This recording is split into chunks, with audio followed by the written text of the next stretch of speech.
साथ में इटली के प्रधानमंत्री भी मौजूद हैं।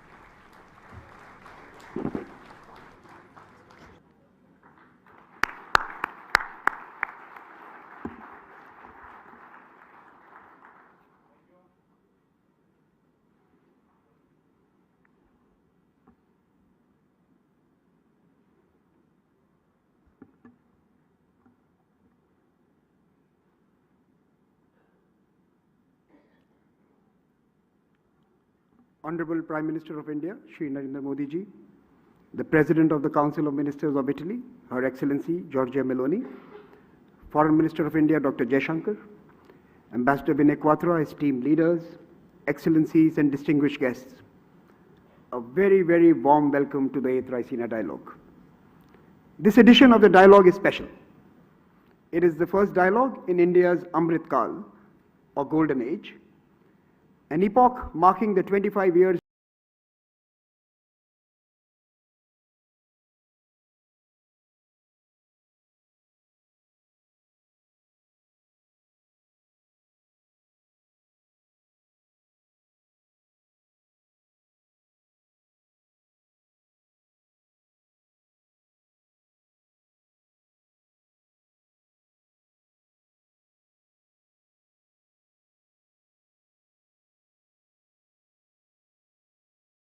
leading up to the Raisina Dialogue seeks to be an ideas companion in this journey of India with the world.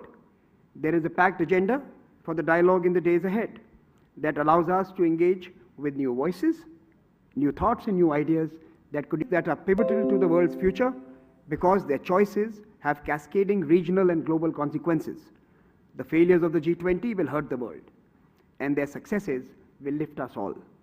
The ambition of this year's G20 has also shaped the dialogue's agenda.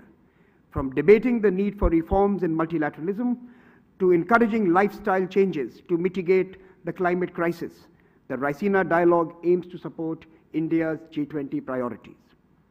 This year, G20 also aims to be inclusive. The Honorable Prime Minister, Shri Narendra Modi, elaborated his vision at the Voice of the Global South Summit. He said, and I quote, "As far as India is concerned, your voice is India's voice, your priorities are India's priorities." This sentiment will be reflected in the Raisina Dialogue Town Hall on March 5th, where we will gather not only the G20 countries, but also participants from over 80 countries to be present and to discuss our common future. That collective future may be difficult to imagine at this moment, given what we went through in the first 2 years of this decade. Indeed, has it only been 2 years? From old conflicts resurfacing in Europe to convenient morality in Afghanistan, from complete disregard for the environment to selfish acts during the COVID-19 pandemic. This already feels like a very long decade, and this brought out the worst of humanity. Forums like this dialogue are seeking to bring out the best. It is during these gatherings that exaltations could catalyze an inclusive development policy that is fit for purpose. The theme for this year's dialogue is provocation, uncertainty, turbulence, lighthouse in the tempest. Question mark. Can all of us assembled here in New Delhi be a lighthouse in our own way? As the world is being battered by a perfect storm, multiple beacons are needed to illuminate the way. India seeks to be one of them and to inspire others to be the same. Last year, as we opened the dialogue, we made 2 promises to the Honorable Prime Minister. First, that as hosts, we would follow the sun to where the best and most plausible ideas await. And second, we committed to investing in building the next generation of global diplomats. This year, on February 18th, we launched Raisina at Sydney, alongside the editions we host in Delhi, Berlin, and Washington, D.C. This dialogue is now truly chasing the sun, seeking inspiration from across the globe. This October, the past October, we also inaugurated the Raisina Forum for the Future of Diplomacy. Hosted in New Delhi and Varanasi, it brought together diplomats from over 30 countries to rethink their official responsibilities and ethics. The world's diplomatic corps are now the first responders to everything, from health crisis to man-made and natural disasters. the investment in skills and character that may be demanded of them need to be invested in and need to be invested in now. Continuing our tradition of engaging the brightest minds from around the world, we welcome the 2023 batch of the Raisina Young Fellows who are seated here to my right. We have 48 fellows from 33 countries and a community which is now close to 2,000 from over 110 countries.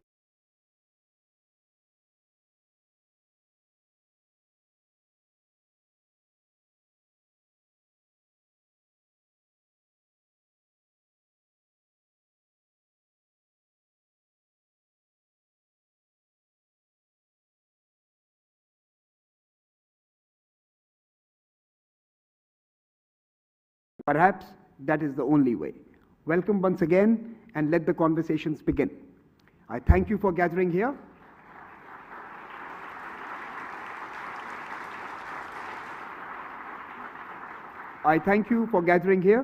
And I want to now invite the chairman of the Observer Research Foundation, Mr. Sanjay Joshi, to introduce the dialogue and our keynote address and inaugural speaker.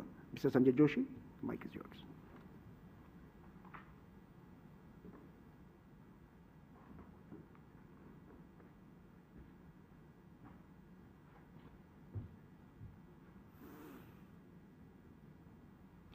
A very good evening to all our distinguished guests. Honorable Prime Minister of India, Shri Narendra Modi ji, our guest of honor, Excellency Giorgia Meloni, Prime Minister of Italy, Honorable External Affairs Minister, our partners, the Ministry of External Affairs, Ministers, Admirals, Generals, this distinguished gathering assembled in this room for the 8th Raisina Dialogue. 2 decades ago, the phrase Vision 2020 used to evoke hope and optimism over the future of a 21st century world, riding on the back of global value chains, free markets, into a world of universal prosperity. Well, 2020 came, and instead of a well-lit road going to the future, we seem to have hit a series of blind spots one after the other. And today, the engine of globalization, which is supposed to be the engine of growth, lies broken, rudderless. And as we assemble for the 8th edition of Raisina Dialogue, we are challenged responding to a world where multilateralism lies fatally wounded. Wounded in wars that spill into multiple domains that no Geneva Convention controls. Trade, global finance, energy, food, everything is a weapon. A hyper-connected world, hyperventilating on Twitter 24/7, where the pandemic of hate and anger spreads with greater virulence than COVID-19 ever did. Now, what rules of engagement do we now create for countries and people that seem to have no desire to talk to each other? Well, some argue that the answer lies in building gated communities of nations that grant membership based on the reliability of the cardholders. Minilateralism, we called it. Well, others think that the answer lies in running the world's financial affairs out of a global capital located perhaps in the Swiss resort town of Davos. Both are fatally flawed. The problems that confront us cannot be confined within these walled gates. There's a real world out there which will keep invading, shattering the carefully constructed narratives, the norms, the sanctions that prop up these virtual domains. And caught in between all this are nations, middle powers, beleaguered emerging economies that, given a choice, have no interest in engaging in geopolitical competition, much less playing ball with revisionist powers keen to overturn the existing global order. These nations bank upon global multilateral institutions to manage potential conflicts and smooth the impact of trade wars and great power rivalries. And yet, as the business of governance has got more complex, more complicated, More than ever, we need new rules for the road now. We need new rules of the road now because we no longer travel just as a community of nations. We have been joined by many new actors who can traverse these highways with far greater speed than the nations ever do. And these are tectonic events which are taking place, and the greater their magnitude, the weaker is becoming our capacity to respond to it. And mind you, this is only Act 1 of this play. Already we see technology move in to substitute agency-led order and norms by discrete, anonymized protocols for finance, trade, commerce, and communications. For good or for bad, it is difficult to tell today. But in Act 2, which is coming, which is called the age of the intelligent machine, now, unlike science fiction, the machine age does not manifest itself suddenly as an omnipresent, all-knowing chatbot appearing one fine day. Instead, it is slipping in each day, camouflaged in a forest of cookies, protocols, self-learning algorithms, Kafkaesque structures, which fashioned by tech entrepreneurs, advertisers, agents, ordering and controlling the lives of the governing and the governed both. The question is how democratic or how intrusive these are going to be, and that is a question which is going to keep on haunting us. And we can be sure that in the days ahead, the negotiations and the confrontations to settle these structures are going to be very intense. So the Raisina Dialogue 2023, today we are holding it as India takes charge of the G20, and a year that promises to be more than the ordinary. This forum comes at a time when many of us in Delhi believe that we have the ability to incubate conversations where many of these posers must be responded to.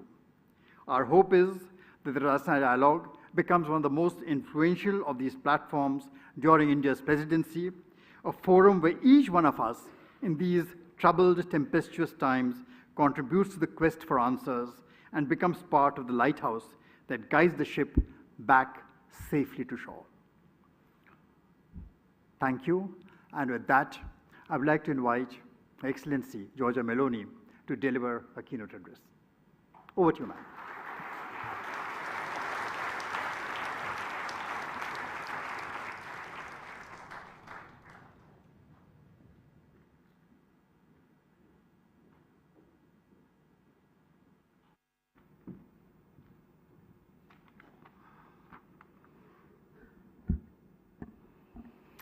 Well, dear Prime Minister Modi, Excellencies, distinguished guests, namaskar. It is an honor for me to inaugurate this year's Raisina Dialogue and to do so in front of such an extraordinary audience, an audience that includes representatives from across the G20, with whom Italy shares a special responsibility to find solutions to our common global challenges. With this in mind, well, I would like to take this opportunity to share my to its success. I am told that the name of this international conference comes from Raisina Hill here in Delhi, from which the government is granted a broader view of India's capital city.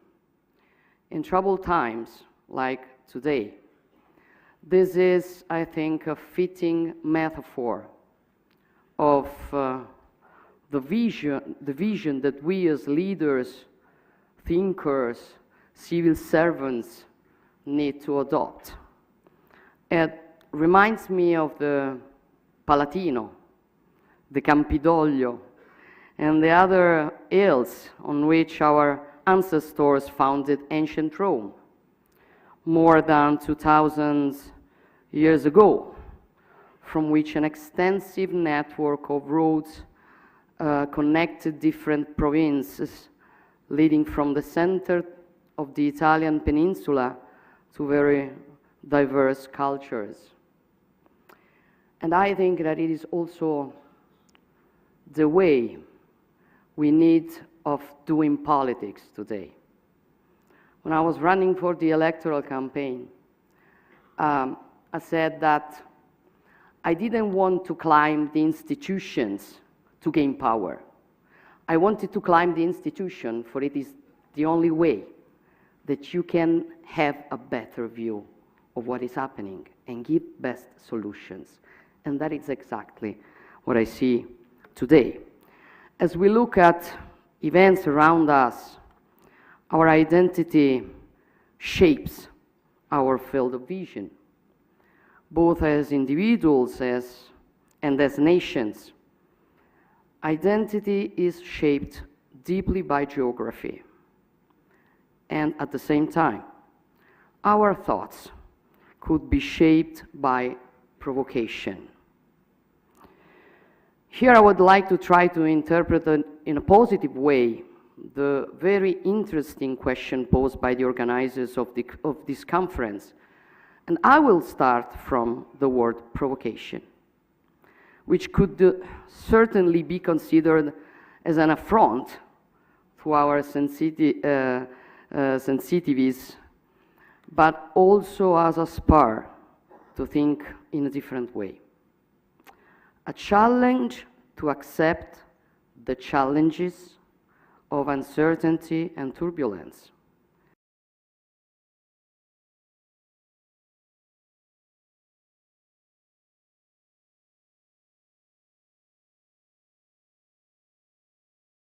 Of our historic times. This is definitely the era of uncertainty, and at the same time, a period of unprecedented turbulence. We are in a tempest, and we need to stand tall in considering our common challenges. We need to stand on the hill to take a deep breath and see our lands and seas and their problems in a more enlightened way. We need a lighthouse in the storm. That is why opportunities like events, which risk to be governed only with superficial thoughts and hasty actions. Therefore, let's go back to the fundamental factors, including the geographical one of our identities, and considering some important similarities between the wide and profound wealth of the Indian and Italian ancient cultures and contemporary interests. I wonder if one can speak of the concept of peninsularity, which could have a place next to those of insularity and continentality. Italy is deeply European. Our roots and history, they are European. And together with the nation across the continent, we've built Europe's identity through the centuries. Yet all of Italy's long coastlines are bathed in the Mediterranean, the natural environment where the Judaic, Christian, and classic roots of Europe have developed. Geography has shaped our culture, our outward projection, and our growth as civilization. And much like India, the peninsular factor has given us a crucial resource, being both a continental and a maritime nation. A key advantage, making us natural platforms for trade, logistics, and the dissemination of culture and science. For centuries, our maritime flows have looked towards the south and to the rest of the Mediterranean, which remains our natural neighbor, and with whom we are continuing to build mutually beneficial relations. This is the spirit enshrined in our vision, also dubbed the Mattei Plan for the Mediterranean and for all the African continent, with its growing population, challenges, and opportunities. A vast region which has also the resources, starting with energy, which are so crucial for Europe, but which should, first of all, benefit the peoples who are the owners of these commodities. Our objectives are simple: ensuring prosperity, peace, and lasting friendship through collaboration on an equal footing. A collaboration aimed at providing tangible benefits for all, without predatory ambitions, without coercion, economic or otherwise. In those first few months of my tenure, I gave priority to developing equal partnership on common priorities such as energy, and Italy is working to be the bridge connecting the Eastern Mediterranean, Africa, and Europe. Producer countries should benefit from their resources for their own prosperity and stability. Green energy, hydrogen, and electricity will more and more be locally produced for their own citizens and for Europe. Much like the energy transition, the digital transition is also based on connectivity.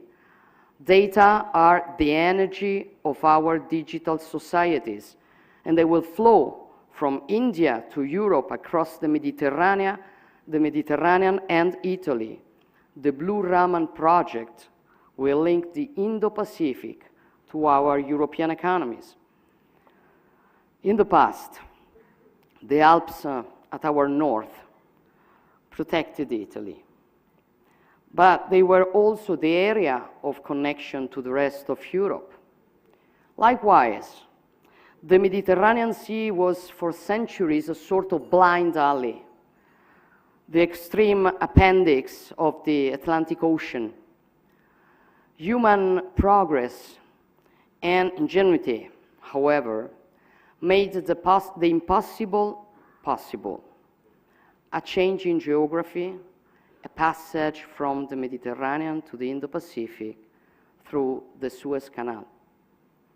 Today, the Mediterranean is really the sea in the middle, the basin which stands between the two major maritime spaces of the globe, the Atlantic and the Indo-Pacific. Italy, with its peninsula, which lies in the very center of the Mediterranean Sea, continues to be in every way a fully integrated part of the Euro-Atlantic community and of the cultural and political West. But it is more and more projected towards the Indo-Pacific, regaining the history of our maritime republics and of Marco Polo, especially after the opening of the Suez Canal. The laws of physics, starting with the communicating vessels, are those of trade. The impact of such a shift are hard to exaggerate. 150 years later, as the Indo-Pacific has become a crucial center for gravity for the global economy, 40% of the EU's foreign trade passes through the South China Sea, and much more transits through the Indian Ocean. Our two regions are more interconnected than ever before. Together, we account for 70% of global trade, and the EU has become the biggest investor in the Indo-Pacific, which contributes to two-thirds of global economic growth. The world's oceans connect us. They are essential to global commerce and our way of life.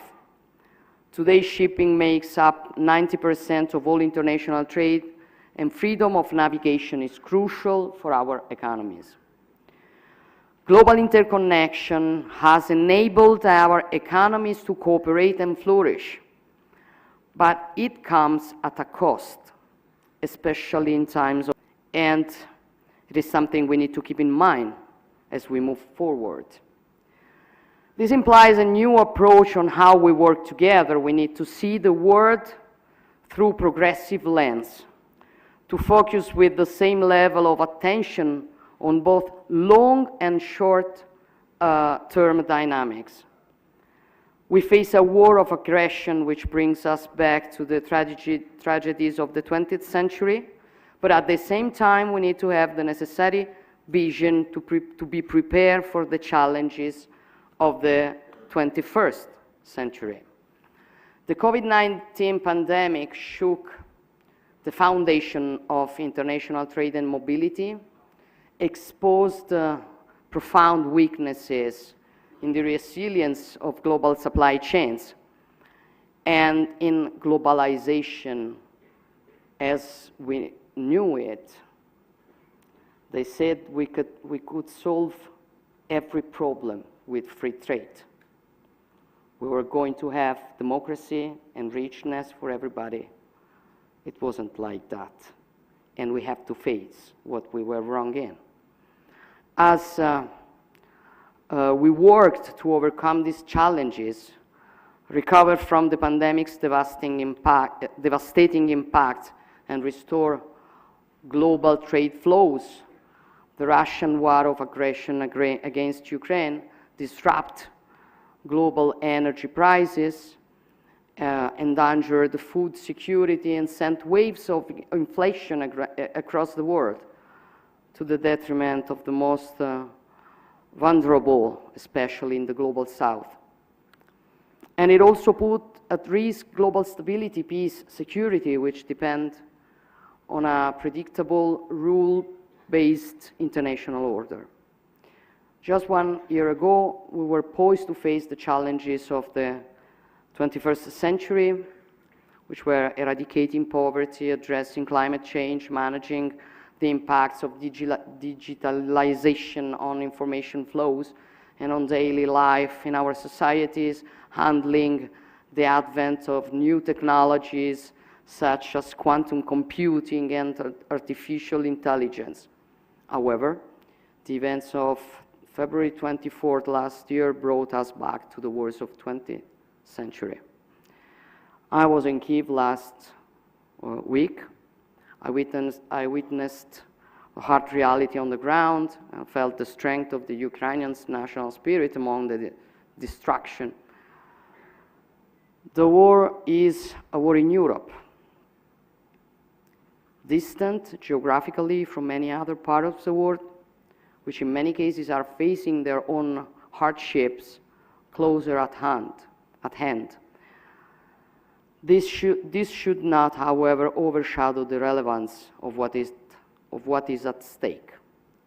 The Russian attack is not simply an act of war or a localized conflict. It is an act against the territorial integrity of a sovereign nation in violation of the fundamental principle of the global order that enables the international community to thrive. And we cannot allow the very foundations of international law to be threatened, without which only military force would be taken into account, and every state in the world would risk being invaded by its neighbor. These are not only the interests of the European countries. These are the common goods for the coexistence of all countries of the world. We cannot sit idly in the face of this, with this provocation at the heart of the UN Charter, which threatens to undermine stability across the globe. And we cannot allow the law of the strongest to overcome the strength of law. I know that there are many who feel that Europe has in the past failed to acknowledge that the world's problems are also its own. And perhaps until the past few years, our geopolitical stance has been less vocal than it could have been. This is no longer the case. and initiatives such as the EU strategy for the Indo-Pacific demonstrate that our views have indeed broadened. Regional affairs rapidly turn into global affairs in today's interconnected world, and unfortunately, Europe's problem today has become the world's problem. Italy and India share a profound conviction that only the rule of law can allow humanity to prosper and develop in balance and harmony. As forward-looking countries with rich cultures dating back millennia, we have a common human-centric vision in which democracy, science, peace, prosperity go hand in hand. The relationship between artificial intelligence and ethics is crucial. All developments must be human-centered. Our strength lies in our human capital, in our abilities to create and to push the boundaries of science, knowledge, and technology while keeping the state at the service of our citizens. We are building new bridge between academic and research centers of Italy and India. Despite the long history of our respective people, we are both young as states. We have had to overcome intense similar struggles to establish ourselves as independent states. It is no coincidence that the Italian Risorgimento was among the sources of inspiration for many Indians fighting for their independence, and that the work of Giuseppe Mazzini, a key figure for Italy's unification, was translated, read, and studied by many Indian patriots. Gandhi himself, whose Young India drew from Mazzini's Giovane Italia, recognized his influence, saying, "There are few examples in the world of a man who alone accomplished this country's resurrection by the power of his thoughts and extreme dedication throughout the course of his life." Our civilizations have met, touched, and influenced each other along the centuries. There are many examples, but one struck a particular chord with me: the discovery of an Indian ivory statue in the 2,000 years old ruins of Pompeii, a powerful testimony of the depth of our historical relations. Our cultures are hymns to life and love, and we will continue to fight with determination against those who worship hate and violence. Terrorism is a cancer that also needs to be faced through a wide international cooperation, and it must be addressed with leadership and resolve. As I sit in my office in Palazzo Chigi in Rome, which is known as the Prua d'Italia, the bow of Italy, I'm often reminded of my nation's maritime nature. As we navigate the waters of the world, we must navigate the new horizons of the 21st century. We need to see better as we move through uncertainty, to strengthen the resilience of our global relationships through greater cooperation and diversification. It is true that, as the title of this year's Raisina Dialogue reminds us, we are weathering a storm, which is a terrible storm, that is making it difficult for our ships to sail through crosswinds and violent waves crashing on the surf. And fear has crept into their crews, and even the most seasoned sailors are hard-pressed to make the right decisions. Those who are at the stern, carrying the responsibility of their crews and of their ships, they can make the difference. And this is precisely the choice we as leaders have ahead of us, either swaying into turbulent waters or guiding our ships towards the safety of a friendly harbor. Our compass is our common endeavor to protect the shared human values that form the basis of our coexistence. India is a key player in this broad landscape, bathing in the Indo-Pacific much as Italy is at the heart of the Mediterranean. And our two countries have important contributions to make together. This is why Prime Minister Modi and I have just announced the scaling up of our bilateral relations to a strategic partnership. Building on bilateral tools and broader programs such as the EU Global Gateway, Europe and the Indo-Pacific, but also Latin America and the African continent are enhancing their collaboration on all fronts, from connectivity to infrastructure and fair and sustainable trade, while keeping in mind the strategic priority for all of us, which is the energy transition. And this will be a key element in the global fight against climate change, to which we all need to contribute with different tasks and responsibilities. We have to do it bearing in mind our responsibilities towards the future generation, but also to our citizens today, and we need to do it in a balanced way. Each country has to do its part. Failing to do so, it would have a profound impact on humanity worldwide, directly through food shortage, drought, extreme weather events and other disasters, but also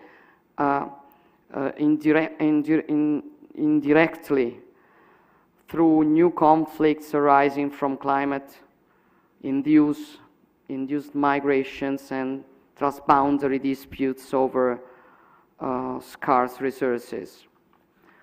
The need to accelerate the energy transition has been compounded by the energy crisis, which has highlighted the vulnerability of economies across the world. It has, however, also shown that global coordination on climate change is not a zero-sum game, but a true shared interest. The same is true for technological development and dissemination, where Indian countries throughout the Indo-Pacific have a central role to play.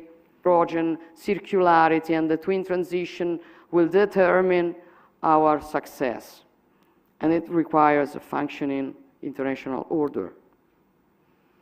And this is something that we, humans of the 21st century, cannot do without, and that we need to nurture and reaffirm at every turn.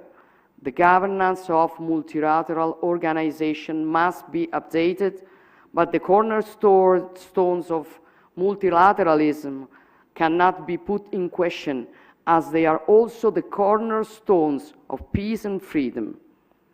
Let us not feed the false metaphor of a world divided, the West against the rest.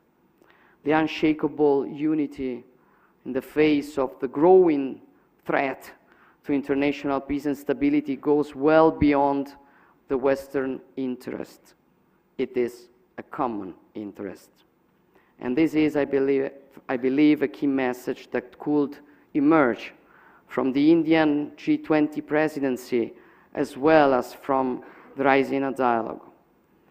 A message of hope, a message of unity. Every nation can be a lighthouse. With the wealth and pride of its tradition and identity, which somebody would like to forget or hide or kick, but we are nothing without our roots, our rights, and the capability we have to recognize them. They depend from our tradition. And who wants to kick our tradition, our identity, wants to kick our rights. So it's an important struggle that we are facing all over the world. And I know that on this, we do agree the same point of view. Lighthouses do not obscure each other, but they can shine together and help all of us to navigate in these troubled waters. Thank you very much.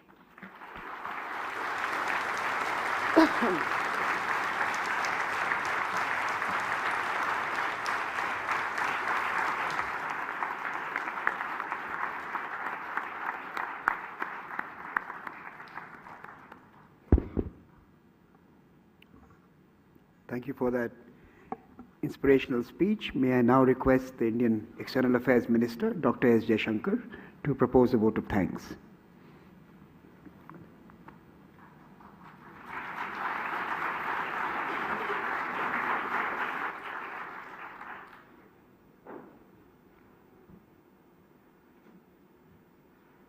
Prime Minister Narendra Modi ji, Prime Minister Giorgia Meloni, my distinguished foreign ministerial colleagues, Excellencies, ladies and gentlemen.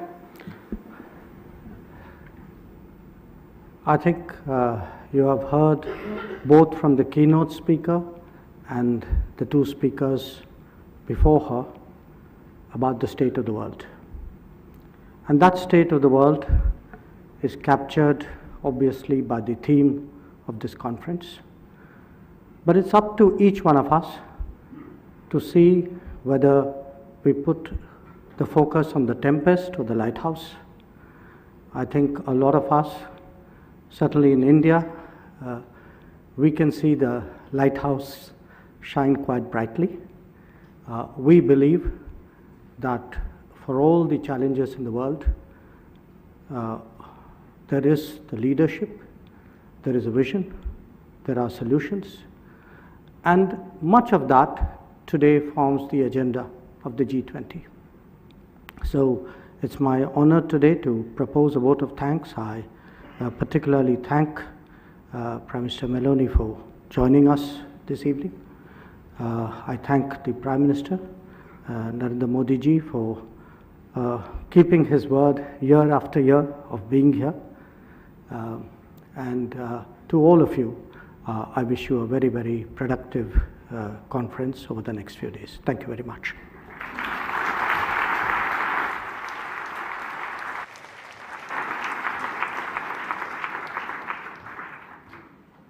I will now request all of you to remain seated as the Honorable Prime Minister and the President of the Council of Ministers leave this room.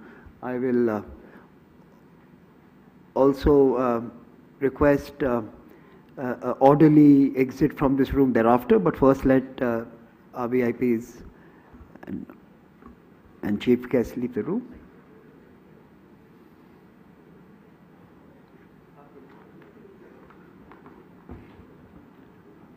Thank you so much. If I could request everyone to please remain seated. Please remain seated while the Prime Minister goes into the Wazir room. Could I request the room? सीधा प्रसारण आप देख रहे थे Raisina dialogue के, जहां पर के प्रधानमंत्री नरेंद्र मोदी ने रायसीना संवाद 2023 का उद्घाटन किया और इटली की प्रधानमंत्री जियोर्जियो मेलोनी, जो कि मुख्य अतिथि हैं इस बार की रायसीना डायलॉग 2023 की, उन्होंने संबोधित